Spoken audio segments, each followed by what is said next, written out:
अस्सलाम वालेकुम dear students, उम्मीद करती हूँ कि आप सब लोग ठीक होंगे।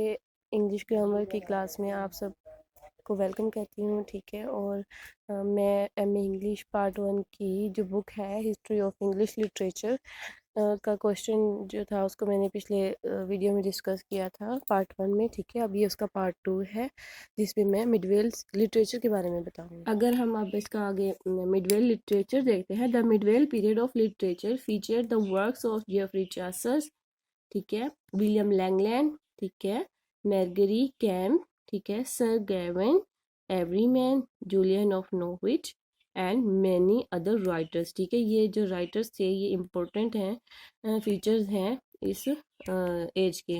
ड्रामा इन मिडवेल एजेस, ठीक है। Drama was basically used for religious purposes in Greek and European tradition. Greek place, ठीक है, जो ड्रामा था, सॉरी, वो बेसिकली इसलिए इस्तेमाल किया जाता था रिलीजियस पर्पस के लिए, ठीक है। Greek plays showed some of the aspects of Greek religion, ठीक है। जो ग्रीक प्लेस है वो ग्रीक रिलीजन को के उनको जो असरात थे उनको जाहिर करते थे। These plays were not meant for amusement but their purpose was to glorify and highlight the teachings of God in the society, ठीक है। ये जो प्लेस थे उनका मकसद कोई तफरी नहीं था, बल्कि उनका मकसद ये था कि वो ग्लोरीफाई करें, हाईलाइट करें खुदा की जो टीचिंग्स थी माशरे में, उनको हाईलाइट और उनको ग्लोरीफाई करने के लिए जो ये प्लेस थे वो प्ले किए जाते थे, ठीक है। Drama divided into 3 types of plays, ठीक है। They are known as the 3 aims of medieval literature, ठीक है। मिडवेल ड्रामा था उसको 3 टाइप्स ऑफ प्लेस में डिवाइड किया गया था और उनको 3 एम्स भी कहा जाता है। और पेपर में अक्सर शॉर्ट क्वेश्चन में ये सवाल आता है, ये बहुत इंपॉर्टेंट है, 3 एम्स ऑफ मिडवेल लिटरेचर, ठीक है। तो आप इसको ज़रा गौर से सुनिएगा ताकि आपको समझ में आ जाए और आप पेपर में इसको अच्छे से अटैम्प्ट करके आए, ठीक है। तो 3 एम्स से का मतलब जो है वो ये है, mystery place, miracle place, morality place, ठीक है। सो हम अब पहले मिस्ट्री प्लेस के बारे में पढ़ लेते हैं। Mystery plays derive their name from the French master और minister because the ministerium the clergy were the first actor, ठीक है। मिस्ट्री प्लेस का जो नाम है वो ड्राइव किया गया है फ्रेंच मास्टर और मिनिस्टर से, क्योंकि clergy were the first actors, ठीक है। The stories of this place were primarily concern with the Bible और स्क्रिप्चर इवेंट्स, ठीक है। जो स्टोरीज थी वो बाइबल से लिए जाती थी और स्क्रिप्चर इवेंट्स से ली जाती थी, ठीक है, शुरुआत में। The place were based on the scenes and stories from the Bible and often perform together in a series called a cycle, ठीक है। द जो प्लेस थी उनकी बेस क्या थी, उनके सीन जो थे और स्टोरीज जो थी वो बाइबल से लिए जाते थे, ठीक है। और अक्सर वो परफॉर्म एक साथ परफॉर्म किए जाते थे एक सीरीज की सूरत में, जिसको हम साइकिल कहते हैं, ठीक है। Cycle could range from the fall of angels and or sorry cycle could range from the fall of the angels to judgment day, ठीक है।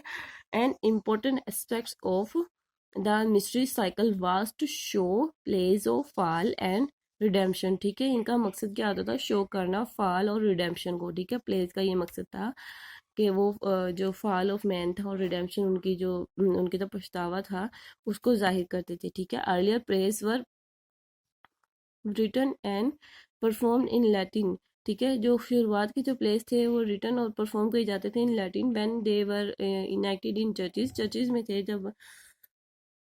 Place emerged during the 15th century, ठीक है। मोरालिटी प्लेस थे वो emerged हुए थे 15th century में, ठीक है। और जैसे कि हमने ऊपर पढ़ा, जो मिरेकल प्लेस हैं वो 12th सेंचुरी में डेवलप्ड हुए थे और ये 15th सेंचुरी में इमर्ज्ड हुए, ठीक है। Morality place deferred from mystery and miracle in that they focus neither on the Bible nor the saints but the common man, ठीक है। ये जो मोरालिटी प्लेस हैं वो डिफरेंट हैं मिरेकल प्लेस से और मिस्ट्री प्लेस से, ठीक है। क्योंकि ना तो ये बाइबलिकल स्टोरीज पे फोकस करते हैं और ना ही सेंट्स पर, ठीक है। ये जो है फोकस करते हैं कॉमन मैन की जिंदगी पे, ठीक है। वो कैसे, the theme of such place was the struggle of man against evil, ठीक है। थीम क्या है इस तरह के प्लेस का? थीम क्या है? स्ट्रगल ऑफ मैन, इंसान की जो स्ट्रगल होती है, ठीक है, उसकी जो कोशिश होती है अगेंस्ट इवल, बुराई से के खिलाफ जो उसकी स्ट्रगल होती है, इन प्लेस में ये दिखाया जाता है कि इंसान कैसे बुराई से लड़ता है, ठीक है। मोरालिटी प्लेज यूज्ड एलिगोरी, ठीक है, इनमें एलिगोरी यूज होती है, ठीक है। Allegory is often seen in Midvale drama, ठीक है, मिडवेल ड्रामा में एलिगोरी को देखा जा सकता है, वेयर अ मैसेज और meaning is express through symbolic representation, ठीक है। सिंबलिक रिप्रेजेंटेशन के ज़रिए जो है वो मैसेज और अपने प्ले का जो मीनिंग है और मैसेज है वो सिंबलिक रिप्रेजेंटेशन के थ्रू एक्सप्रेस किया जाता था, ठीक है। Ideas and values, voices and rituals become personified, ठीक है, जो उनके आइडिया होते थे, जो उनकी वैल्यूज़, वॉइसेस, रिचुअल्स, ठीक है, उसको पहचाना जाता था, ठीक है, अलामती रिप्रेजेंटेशन के ज़रिए, ठीक है। और ठीक है, for example the description of 7 deadly since in doctor fosters, ठीक है, डॉक्टर फास्टर्स में जो 7 डेडली सिंस का जिक्र हुआ था, ठीक है, वो एक उन्होंने यूज़ किए थे, सिंबॉलिक रिप्रेजेंटेशन थी, ठीक है, वो डॉक्टर फास्टर्स में 7 डेडली सिंस का आपको पता ही होगा, ठीक है। और the play every man has the characters like every man, God, death, beauty and strength, ठीक है, इनमें भी ये सिंबॉलिक रिप्रेजेंटेशन थी इनकी, ठीक है। उनको वाज़ी तौर पे नहीं बताया गया था, उनको लफ्ज़ों में, अलामतों में छुपाया हुआ था, ठीक है। तो इसको हम सिंबॉलिक रिप्रेजेंटेशन कहते हैं, ठीक है। उसके बाद पोइट्री देख लें कि एक जो ड्रामा था वो जो था वो प्रोमिनेंट भी फीचर्स था, ठीक है। उसके अलावा पोइट्री भी जो है वो लिटरेरी वर्क्स में पोइट्री भी इम्पोर्टेंट है, ठीक है। Chaucer was certainly the most famous and prominent poet who had roots in the Old English period, ठीक है।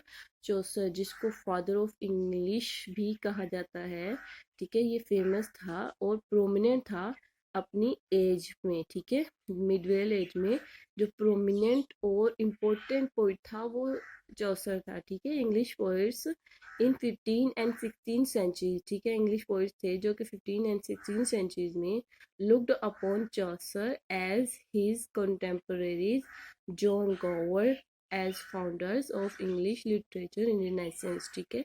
ये सब इसके कंटेम्परेरीज थे और ये फॉलो करते थे, ये देखते थे चौसर को और इसकी जो राइटिंग्स हैं उनसे वो बहुत कुछ सीखते थे और राइट भी करते थे, ठीक है। In the Renaissance Chaucer was referred to as the English Homer, ठीक है, और Spenser called him the well of English undefiled, ठीक है। तो Gower, William Langland and the Gawain poet are the contemporaries of Chaucer, ठीक है। गोवर, William Langland और गेवियन पोइट थे, ठीक है, ये सब पोइट्स थे और ये कंटेम्परेरीज थे चौसर के, ठीक है। द राइटिंग्स ऑफ चौसर वर चौसर की जो राइटिंग्स थी वो the book of the duchess, the house of fame, the parliament of Fowls, ठीक है। The Pilgrim's Tales include a variety of medieval genres from the humorous fabulous to the serious homely, ठीक है, and they widely indicate medieval attitudes and customs in such areas as love, marriage and religion, ठीक है। Pilgrims जो कि कंटरबेरी tales आपने पढ़ी होगी, ठीक है, पोइट्री की बुक में, ठीक है, मैं इसके बारे में भी आपको एक लेक्चर दूंगी ताकि आप लोगों को समझ में आ जाए, ठीक है। अभी फ़िलहाल history of English literature and इस पे मैं करूँगी लेक्चर ताकि आपको एक बुक का अच्छे से समझ आ जाए, फिर उसके बाद आप दूसरी बुक को भी देखेंगे, ठीक है। तो Chaucer's super powers of characterisation, Chaucer की ये सबसे ज़्यादा सुपर पावर थी करेक्टराइजेशन में, ठीक है, ये बहुत अच्छी करेक्टराइजेशन करते थे और अपने करेक्टर्स के थ्रू ये अपने सोशल लाइफ को जो भी सोसाइटी में था वो सब कुछ शो करते थे अपने करेक्टर्स के थ्रू, ठीक है। और सबसे इनकी इस मैटर में उनकी जो कंट्रोवेरी टेल्स है उसको हम पढ़ें तो हमें समझ में आ जाएगा कि सोसाइटी उस एज में किस तरह की थी। उन्होंने अपने हर एक जो उनके पिलग्रिम थे हर एक करेक्टर के ज़रिए उन्होंने अपनी सोसाइटी को शो किया था, ठीक है। The pilgrim such as the earthy wife of Bath, ठीक है, वाइफ ऑफ बाथ के जरिए उन्होंने शो किया था कि वहाँ की औरत कैसी थी, अमीर औरत कैसी थी, ठीक है। द जेंटल नाइट, वहाँ के नाइट कैसे होते थे। द वर्ल्डली प्रोरियस, ठीक है, प्रोरियस कैसे थे वहाँ के। The evil Sumner came instantly alive, ठीक है। इन सब के बारे में उन्होंने अपने कंट्रीब्यूटरी डिटेल्स में बताया है, ठीक है। और ये इनकी सुपर करेक्टराइजेशन है, अगर हम इसको पढ़ लें तो हमें समझ में आ जाएगा कि मिडिल एजेस में जो सोसाइटी थी वो किस तरह की थी। इन्होंने अपनी सोसाइटी को शो किया है। Chaucer was a master story teller and craftsman, ठीक है, ये मास्टर था कहानियाँ बताने में और क्राफ्ट्समैन, ठीक है। But because of a change in language after 1400, language में 1400 के बाद चेंज आ गया, जिसकी वजह से जो है his metrical technique was not fully appreciated until 19th century तक जो है वो उसकी फिर ज़्यादा टेक्निक यूज़ नहीं की गई, ठीक है। The pilgrims of Canterbury tale represent a wide cross section of 14th century English life, ठीक है। जो उनके पिलग्रिम थे कैंटरबरी टेल में, जैसे कि आपको मैंने पहले बताया, जो वो रिप्रेजेंट करते थे 14th सेंचुरी की इंग्लिश लाइफ को, ठीक है, सेक्शन को वो बहुत ज़्यादा डीपली वाइडली वो शो करते थे, ठीक है। आई होप स्टूडेंट्स आपको समझ में आ गया होगा, ठीक है। अगर कोई कन्फ्यूजन हो तो आप कमेंट्स बॉक्स में मुझसे पूछ सकते हैं। अगर वीडियो पसंद आई हो तो like share and please subscribe my channel.